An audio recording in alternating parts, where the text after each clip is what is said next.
বেশি কথা বলে না। সাগরকে দেখেন, বিশাল সাগর, কক্সবাজারে যান, সাগরকে বিশাল সাগর গর্জন করছে, ভিতরে অনেক সম্পদ, অনেক মাখলুক আছে। আপনি সামনে গিয়ে দাঁড়ান, বিনয়ের সাথে আপনার পা ধুয়ে দিবে, কোনো অহংকার করবে না। প্রতিটা সৃষ্টি আল্লাহ পাকের এক একটা মেসেজ দেয়। ঠিক মেয়ে মানুষও একটা মেসেজ দেয়। কি মেসেজ? আল্লাহ পাক মানুষকে সবচেয়ে সুন্দর করে সৃষ্টি করেছেন, আর মানুষের মধ্যে মেয়েদেরকে সবচেয়ে বেশি সুন্দর করে সৃষ্টি করেছেন।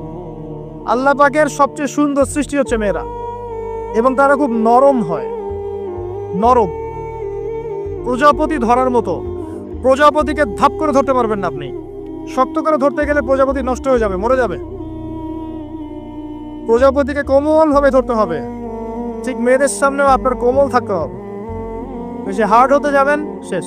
আমি আপনার গার্লফ্রেন্ডের সামনে কোমল হতে বলি নাই, আপনার ওয়াইফের সামনে হতে বলেছি। কোমল থাকলে আপনি